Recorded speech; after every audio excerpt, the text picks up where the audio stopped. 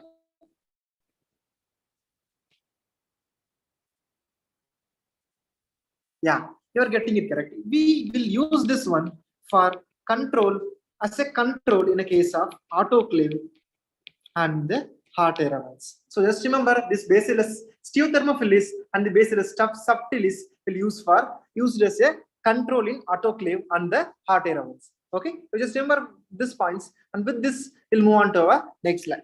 Fine. If you see this organism which is having this terminal spores,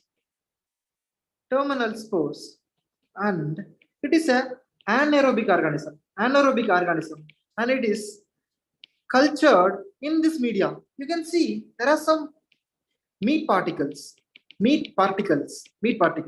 it is known as which media? It is known as the Robertson cooked meat media, and this is mainly used to cultivate this organism which are anaerobic in nature. Fine. So which organism will you suspect of with this having this terminal spores along with this culturing in the RCM media? What do you think of? Yeah, the same 10-ish racket appearance will be seen in a case of Clostridium tetani. Okay, Clostridium tetani. And the mechanism, the main mechanism is that it will inhibit the GABA or glycine. And let me ask you one more question from the yesterday topic. Will this organism will show the iceberg phenomena? Answers in the comment section.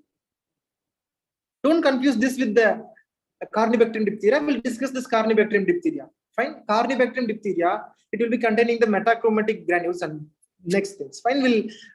We'll come later on these things. Fine. If you see this Clostridium tetani, it won't show the iceberg phenomena. We learn this mnemonic known as MTR masala, means measles, tetanus, and rabies. They won't follow. They won't show this iceberg phenomena. Okay, so don't confuse. Just remember this mnemonic and try to revise very often. Fine. Next one. What you are answering very frequently, which was this one, your favorite one, which is what? this Chinese letter pattern, along with this presence of this metachromatic granules. They are seen in a case of Corynebacterium diphtheria. They are seen in a case of which organism? They are seen in a case of Corynebacterium diphtheria. Okay, Corynebacterium diphtheria. Could you please be able to tell me what is the name of the stain which is being used in this slide?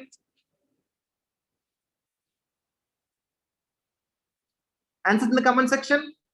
Yeah, I'm getting it correct. It is the Albert stain. It is the Albert stain.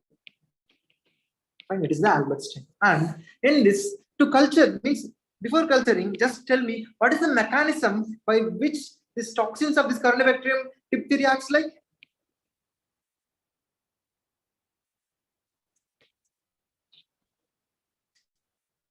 Yeah, remember, it is Corynebacterium diphtheriae and Pseudomonas. Though organisms, they will inhibit the SAC-DO1, which is, it will inhibit the elongation factor 2. It will inhibit the elongation factor 2. Okay, it will inhibit the elongation factor 2. You just remember this one. Pseudomonas and Corynebacterium diphtheria, they will inhibit this elongation factor 2. Fine. Then this one, this Corynebacterium diphtheria, it will produce toxins, and these toxins can be checked using this test. What is the name of this test? It is known as the NExT test.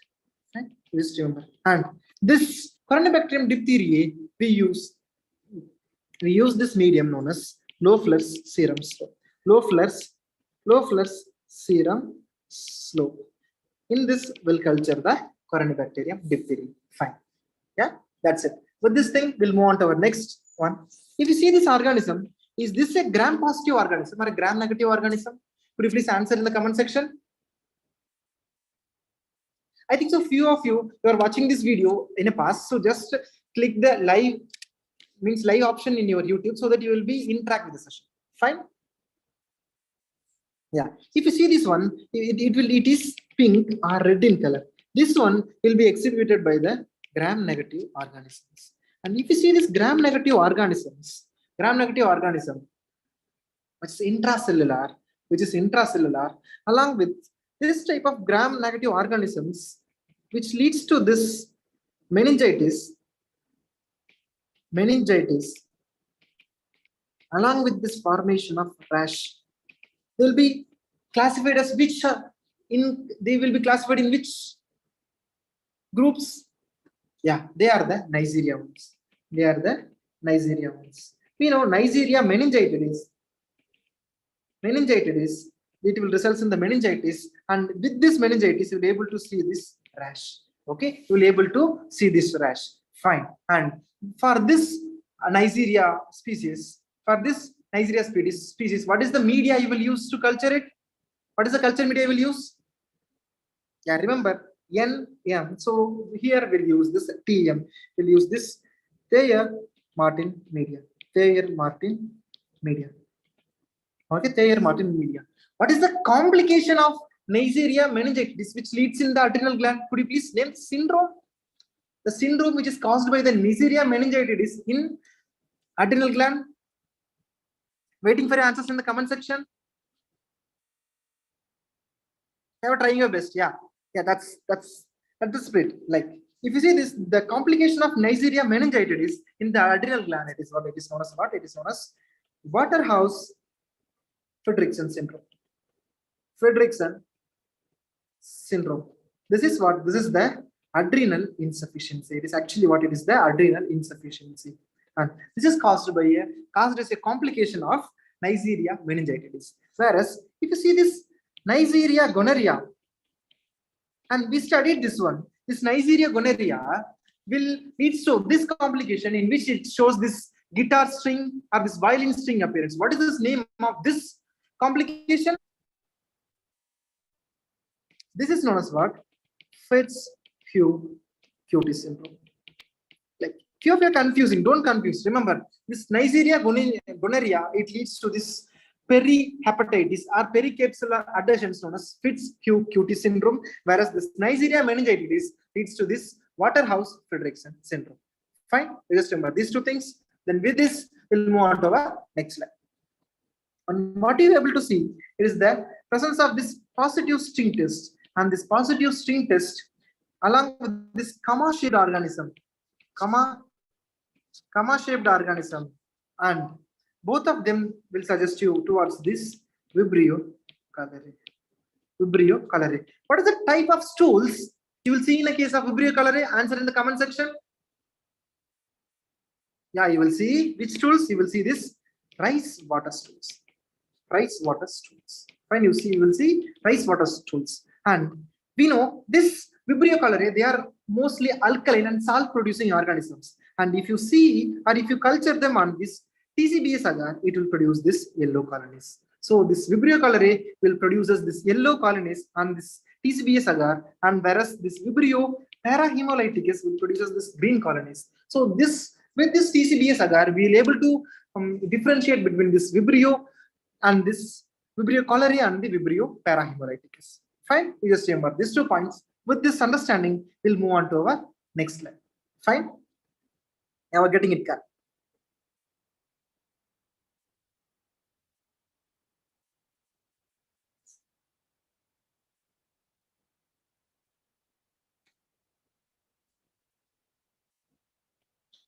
And this organism, if you see this target hemolysis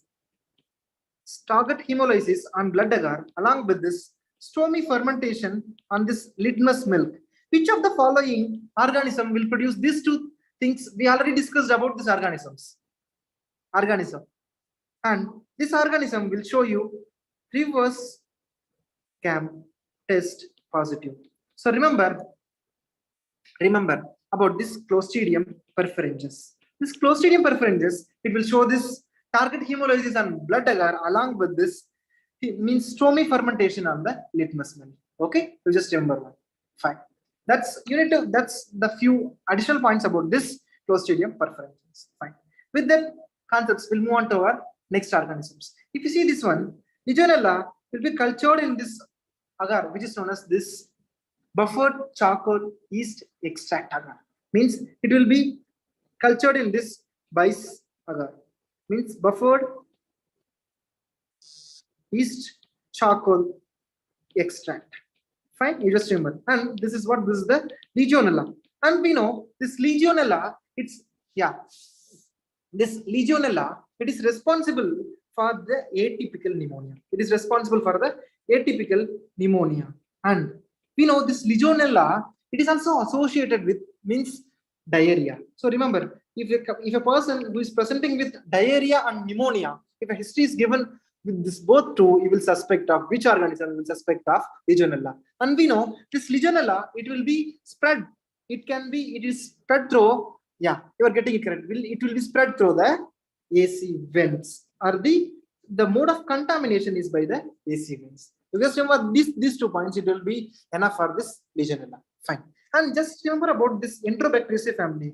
And this Enterobacteriaceae family and the Mechanci agar, if they ferment, if they ferment this one, they will produce this.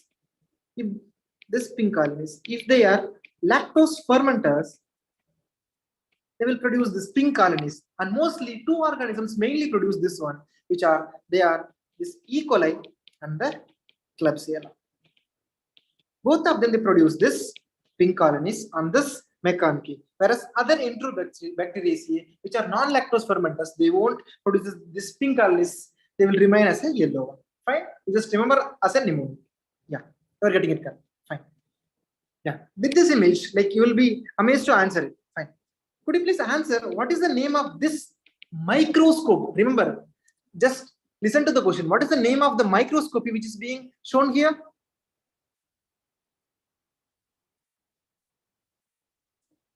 Yeah, you are getting it correct. It is the dark field microscopy.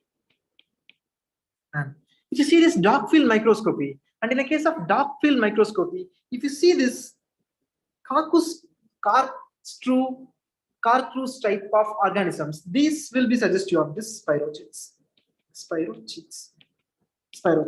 Fine. And we know one of the following spirochetes, which is what? Which is the Treponema pallidum.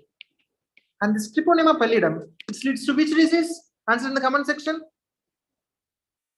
Yeah, you are getting it correct. You are getting it correct. It is what? It is the syphilis. It is the syphilis one. Okay, it leads to the syphilis. Okay, so just remember, does syphilis produces painful ulcer or a painless ulcer? Answer in the comment section. Yeah, you are getting it correct. Remember, syphilis produces painless. Okay, syphilis painless. It will produce this painless ulcer. Fine. Next one. This phenomenon. Could you please name this? Name this motility first of all. Yeah, you are getting it correct. It is what it is, the swarming motility. And this swarming motility, it will be shown by the Proteus. And if 2 or 3 species of Proteus, if they are cultured together, they will show this one more phenomena. They will show this one more phenomenon known as Dines phenomenon. They will show this one more phenomenon known as Dines phenomenon.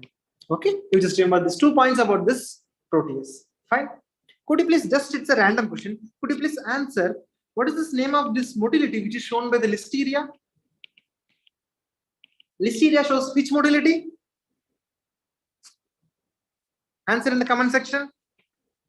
Yeah, Listeria shows this tumbling motility. Tumbling motility. This is the thing you would remember about this.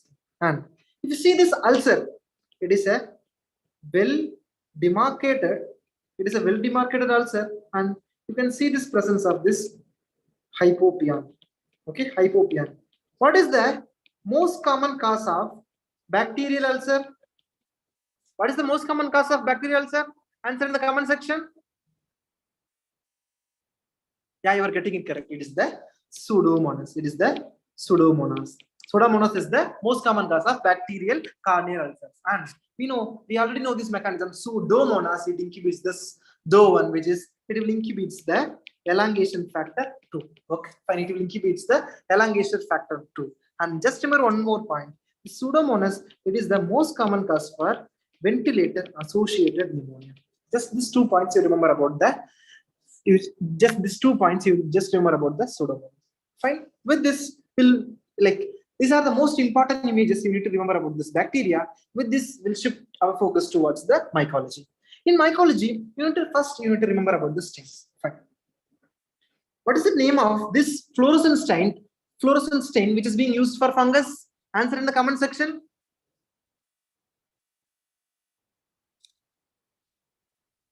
Yeah, you are getting it correct. It is the calcofluor stain. It is the calcofluor white, especially it is the calcofluor white stain, which is a fluorescent stain which is used to stain the fungus. Fine. And if you see this stain, what is the name? What is the type of stain you will think of? Because if you describe this stain, you'll be able to see this. Just 1 minute. Yeah, sorry.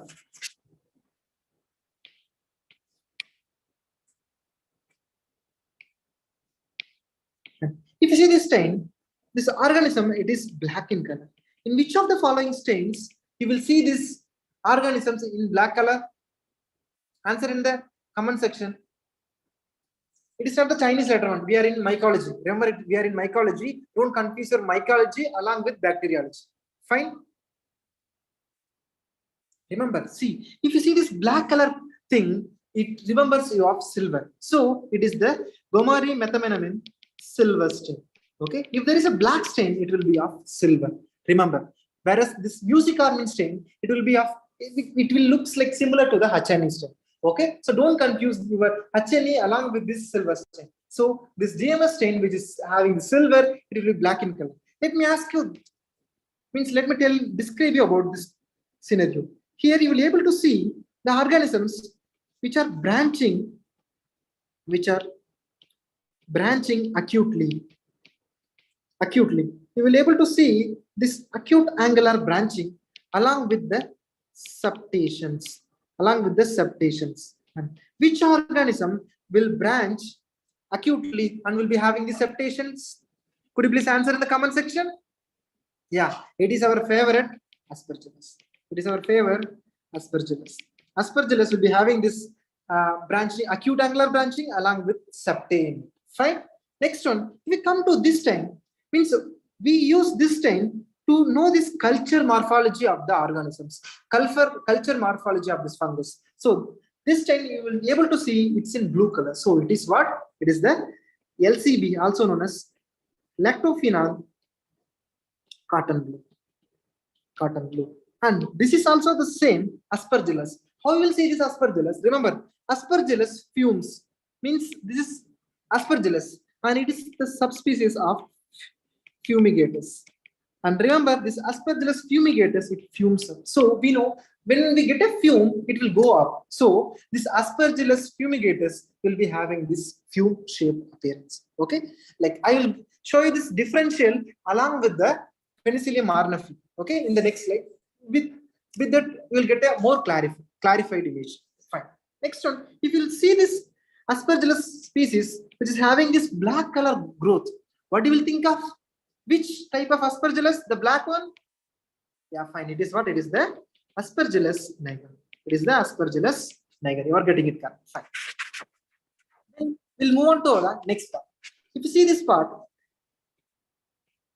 if you see a tender, boggy swelling along with easily pluckable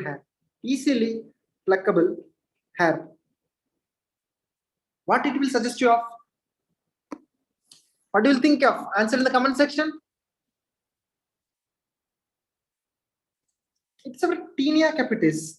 It's our Tea capitis, which is of the Kirian. Which is of the Kirian. The Kirian will be having this tender, boggy swelling along with this easily pluckable hair. Yeah, you are getting it correct. That's absolutely awesome. Fine.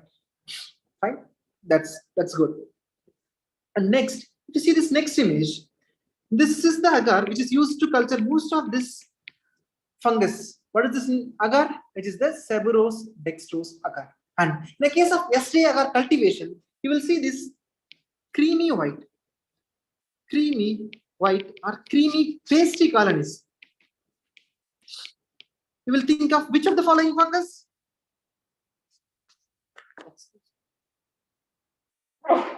Excuse me.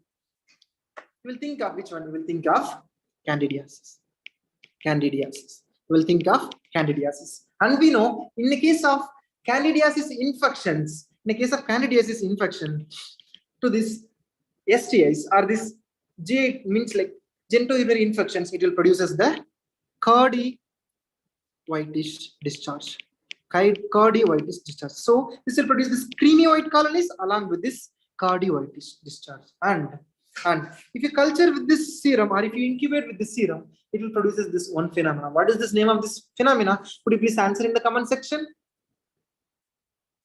Yeah, it is the Raynaud's phenomenon. It is the Raynaud's phenomenon. Okay, in which the formation of germ tubes will be there. Okay, fine. Just remember these things about this Candida. With this, we'll move on to our next slide, in which we'll be able to see this spaghetti and meatball are banana and grapes. This appearance on microscopy is seen with which of the following organism or which of the following disease? Could you please answer in the comment section? Yeah, you are getting it correct. It will be seen in a case of Tinea vesicolor, or also known as, which is also known as what? Which is caused by the Malassezia 𝗏𝗏. It is caused by this Malassezia 𝗏𝗏. On 𝗏𝗏 mount, you will be able to see this spaghetti and meatball appearance or this banana and grapes appearance. Whereas on culturing and the SD agar, you will be able to see this fried egg colonies. So remember, it's like each day, it's a very non-veg organisms. It will be showing the spaghetti and meatball appearance along with this fried egg colonies on this SD agar. Okay, you just remember about this Tinea vesicolor. Fine. With this, we'll move on to the next part. If you see this type of fungus, means this categorization means we know there is a trichophyton, there is a Microsporum, and there is a epidermophyton. And most of the time, what they will ask is to differentiate based on the presence of their macroconidia and microconidia. Okay, macroconidia and microconidia. Means we'll just remember with some mnemonics, fine.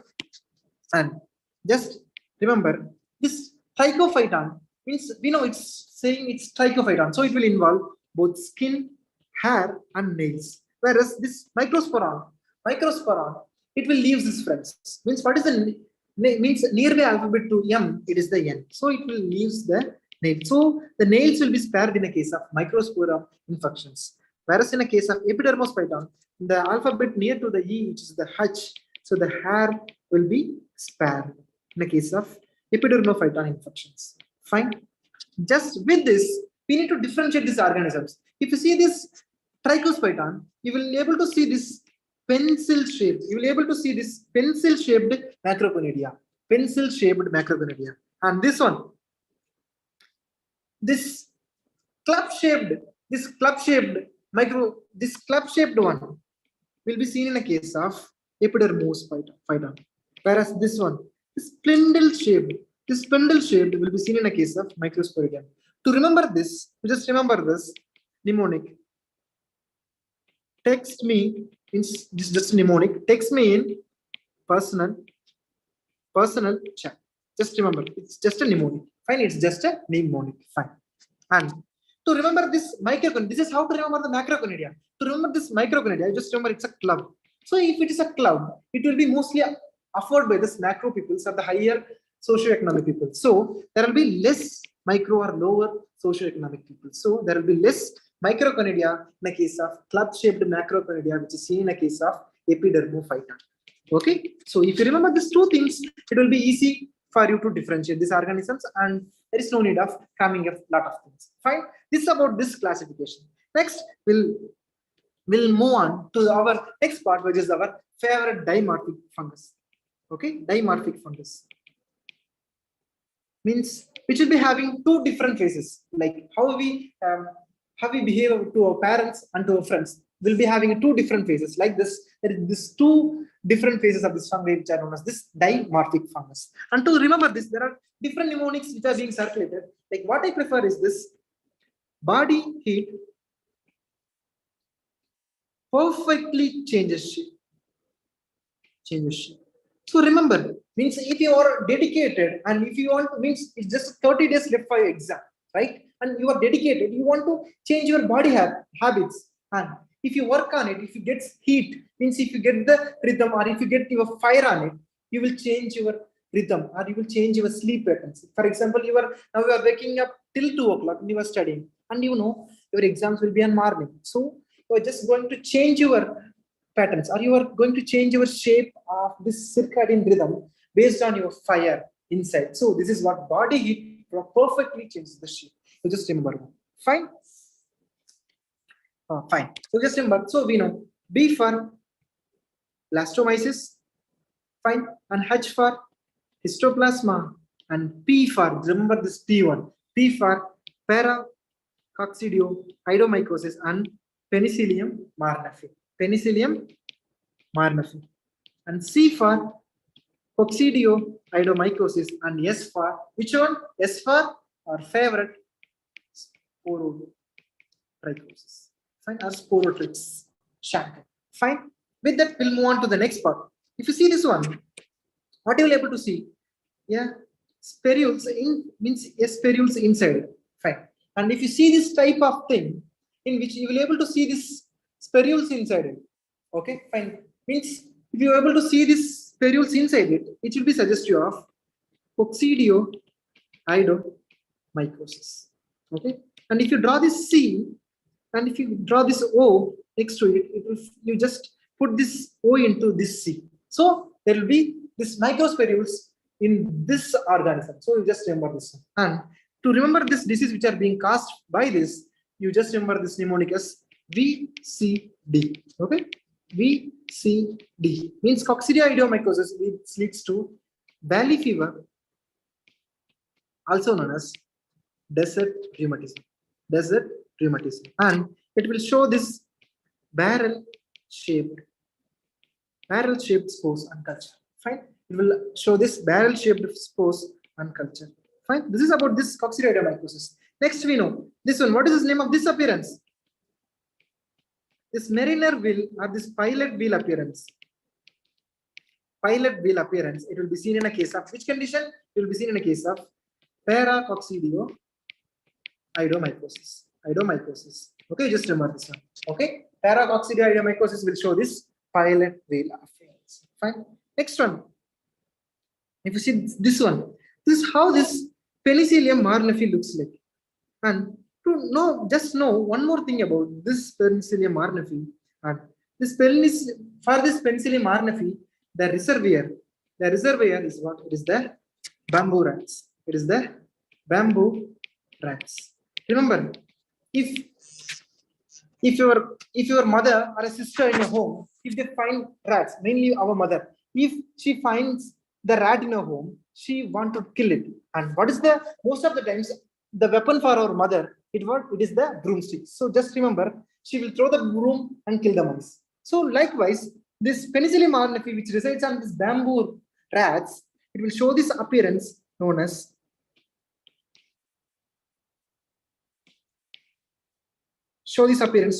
broomstick appearance. Broomstick appearance or the brush appearance or this brush appearance. So you just try to differentiate this Penicillium marnefi along with this Aspergillus fumigatus. Okay, fine. Means in here everything will look clear cut to you, but whereas in exam everything will look same to you. So just try to differentiate one. If something is fumes, it will be Aspergillus fumigatus. Fine. Okay, fine.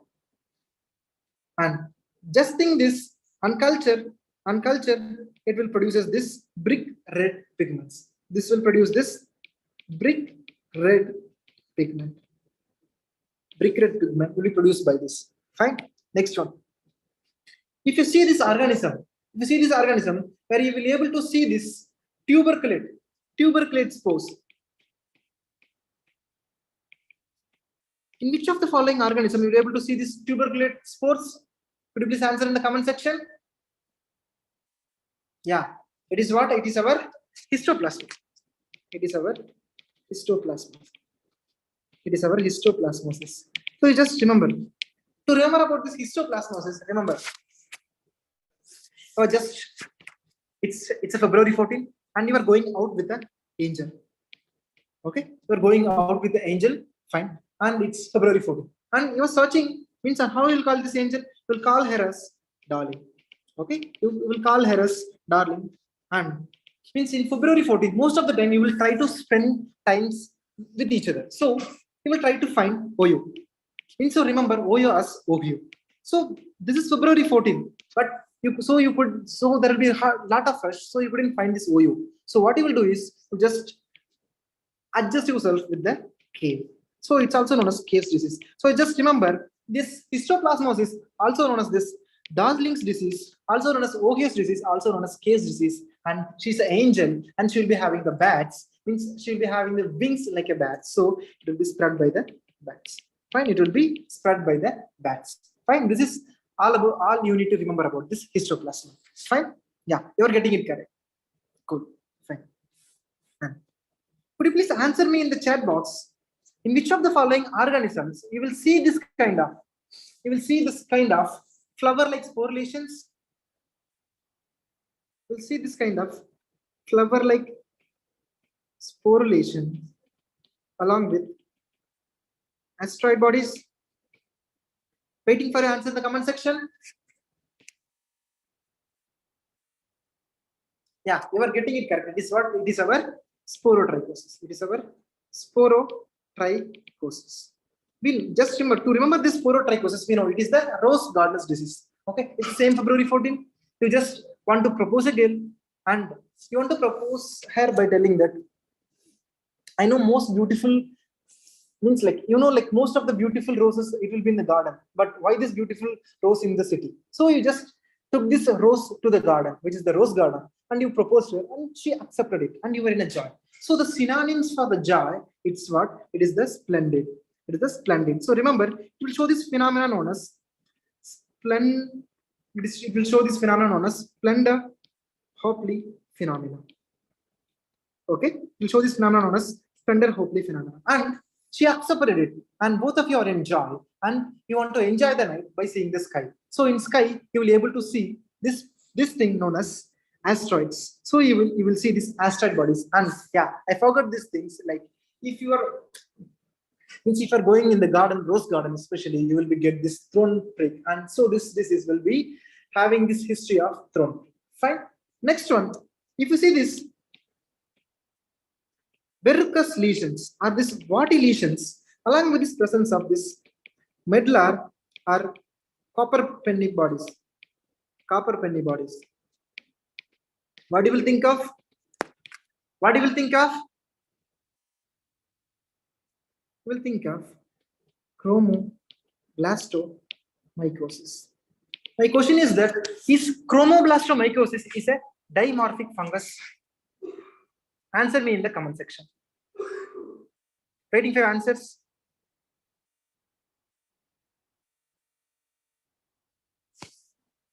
Yeah, what I need means I have done like most of you are getting it correct. There are a few confusions I could be able to see. Like if you see this image, this chromoblastomycosis, it's not a dimorphic fungus. We studied this C means change the shape. This C for the coccidioidomycosis, not the chromoblastomycosis. Fine, it is not the chromoblastomycosis. And there will be a history of what? There will be a history of farmer. Like mostly there will be a history of farmer who is walking with the barefoot. Fine, you just remember this two things. Next one, if you see this,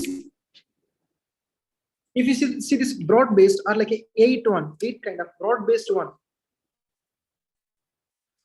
and showing this kind of 8 appearance, it will be seen in a case of which conditions? Answer in the comment box. Yeah, you are getting it correct. You will see in a case of blastomycosis. We'll see in a case of blastomycosis. And remember this one, it's also just a mnemonic. Just to remember this, blast the Chicago. So blastomycosis is also known as Chicago disease. It's also known as what? Chicago disease. It's also known as the Chicago disease.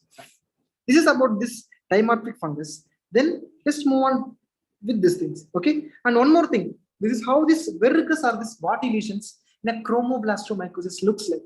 Whereas the next one, if you see, there is a multiple discharging sinus. It's also in the legs. Discharging sinus. You see this multiple discharging sinuses. Along with this, there are 2 types of granules you will be able to see. One is the brown granules.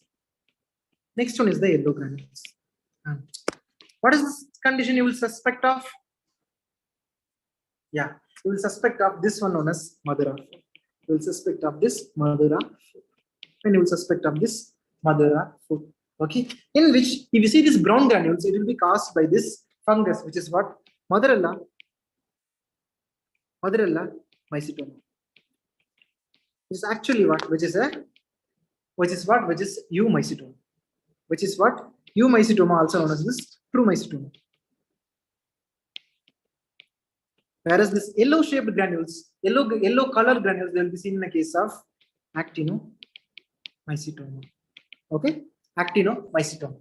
Fine. These are the things you want to remember about this. Most of this fungus. Then just we'll have a short overview on the like protozoans. And you see this mulberry-like or the strawberry-like nasal mass, which is protruding out, and HNE means on examinations or in the histopathological examination, you'll be able to see this spores inside. What do you will think of? Answer in the comment section.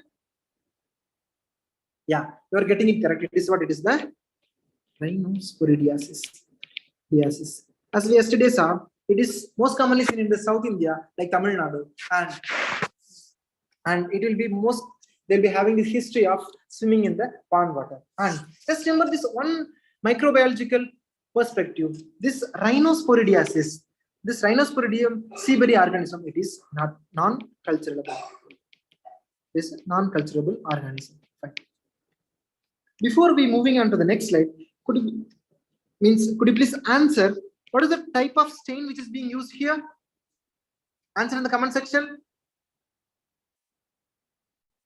Waiting for answers. Yeah, you are getting it correct. It is the negative stain or the India ink stain. India ink stain. And this thing, this negative stain and this India ink stain, it is used to stain the capsule at the background. Okay, at the background. And we use this in a case of which organisms?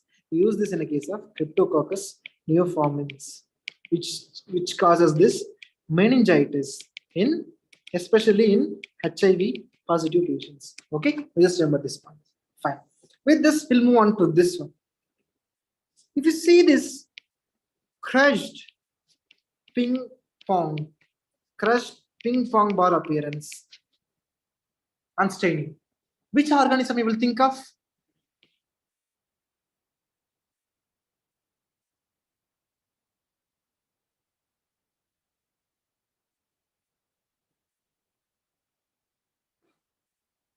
Yeah, you will think of PCP, means like Pneumocystis carinii pneumonia. So you will think of this PCP organism. Fine. You just remember these things about this one. Fine. Then we'll move on to this one. Which of the following organism will leads to this flask-shaped ulcers and histopathological examinations? Answer in the comment section. Yeah, in a case of amoebic dysentery, you will see this flask-shaped ulcers, and we know this infective form of this amoeba. This infective form of this amoeba is what it is, the quadrinucleate cyst, and this will show this appearance of this sauce known as which sauce? Anchovy sauce appearance. Anchovy sauce appearance. Okay, fine. Anchovy sauce appearance. You just remember these two things about this amoeba. But this will move on to the next one. If you see this one, it's already written there. So it is this how a Giardia looks like. Giardia looks like, and we know Giardia, it will show which type of motility? Answer in the comment section. Yeah, you are getting it correct. It will show the falling leaf motility. Falling leaf motility. Remember, Giardia 𝗬𝗲𝗃𝗃. Giardia 𝗬𝗃𝗃. So if someone make you fall, okay? If someone make you fall, means this Giardia will show this 𝗬𝗃𝗃 or falling leaf appearance. Fine. Giardia 𝗬𝗃𝗃. Just remember this mnemonic. Means 𝗬𝗃𝗃 in Hindi means falling. Fine. Next one. If you see this type of organism, it is flagellated one on the wet mount, you will think of this Trichomonas vaginalis. Trichomonas vaginalis will lead to which vagina or which cervix? Answer in the comment section. Yes, sorry for it. Sorry for the yesterday PDF one. Sorry, like it will be shared. Like I shared from my end, but there was some technical glitch. Don't worry, you will get it both PDF today. Fine. Like I will try from my end so that you won't get any difficulties in getting the PDF. Fine. So don't worry. Just be concentrate in the session. We'll share you the PDF. Okay. Don't worry about it. Fine. Yeah. This Trichomonas vaginalis, it leads to this strawberry vagina or strawberry cervix, and this will lead to this greenish vaginal discharge. And as we discussed yesterday, what is the drug of choice for this, or what is the drug we'll use to treat this Trichomonas vaginalis? What is the drug? It is our favorite metronidazole. Okay, it is our favorite metronidazole. Fine, it is our favorite metronidazole. Fine, it is remember this thing. You see this next protozoa, the only protozoa which is infected to the human being, which is having this flagellas. So the only one, now flagella, it is the ciliated. The only ciliated, if you see some cilia, you just close your eyes and now. This only ciliated protozoa, it is the Bacillodium colon. It is the Bacillodium colon. Okay, it is the Bacillodium colon. Fine, just remember. Fine, just down. Fine. Next one, if you see this one, means this means you will able to, means if you're not able to appreciate, it's okay, fine. You just see this as an image, and this is how this acanthamoeba looks like. Acanthamoeba looks like, and this acanthamoeba, you know, it leads to this ulcers. These ulcers in the contact lens wearers who clean their contact lens on the water. Fine, and this leads to this acanthamoeba keratitis. So just remember these things about this acanthamoeba. Fine. Sure. Then if you move on with these few images, egg images. Fine. If you see this egg images, you can see this open lid. They are known as operculated eggs. Operculated eggs. So operculated eggs, they are seen in case of all of the following trematodes. All trematodes will show this operculated eggs except our single schistosomia. Okay, fine. Our single schistosomia. Schistosoma. Okay, schistosoma won't show this operculated eggs, whereas the schistosoma, as far as it will show the presence of spines. We know based on this presence of spine, they are classified in a different one. For example, mans, they'll be having this lateral spine. Okay, and this one, hematobia, schistosomia mansoni, it will be having this lateral spine. This hematobium will be showing this terminal spine. This japonicum will show this rudimentary spine or this knobs. So just remember this one, these things, it will be enough for you. And we know this schistosoma hematobium, it leads to which cancer? Answer me in the comment section. It leads to the urinary bladder cancer. It leads to which type of urinary bladder cancer? Does it leads to the transitional cell carcinoma of urinary bladder? No, it leads to the squamous cell carcinoma of urinary bladder. Just remember this one, schistosomia hematobium will leads to this squamous cell carcinoma of urinary bladder. Just remember. Next one, see this 2-1 means how our Nana Nani used to wear the specs. If you're able to see the specs, kind of two polar knots. Along with this specs, they used to tie with a wire. So if you see these knobs and the filaments which are attaching, they are seen in a case of H Nana. And it is also known as our Nana, they used to bend and walk. Our Nani, they'll be having this kyphosis. So they bend to walk. So remember, they are the dwarf type. Okay. And this is our favorite one. We'll call it as 𝗏𝗏. Okay, fine. We'll call प्यार से कीड़ा बोलते हैं. So this is our favorite Anaerobic vermicularis. It's also known as the pinworm. Fine. And this eggs, they will show this plano-convex appearance along with this presence of its larvae. Okay. Along with its presence of this larvae. And this is how this barrel-shaped eggs along on both sides, you will able to see this mucosal flux, and this will leads to one condition known as our favorite coconut cake rectum, and it is seen in a case of Trichoris trichura. Okay, it is seen in a case of Trichoris trichura. Okay, fine. These are the things you will need to remember about the eggs. Fine. We'll move on to the next slide. In this slide, you need to remember just about one thing.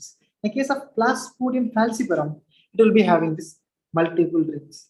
Could you please answer me in the comment section? How does this gametocyte of this Plasmodium falciparum looks like?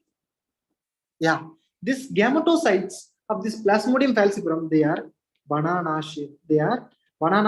Okay, and this Plasmodium falciparum, they will be showing this multiple rings. This falciparum will show this multiple rings, whereas others, they will be showing only one ring. Fine. This you could able to differentiate between this Plasmodium falciparum and the other species of Plasmodium. Fine. Next one. If you see this thing, this Maltese cross appearance or Maltese cross appearance will be seen in a case of which organism? Answer in the comment section.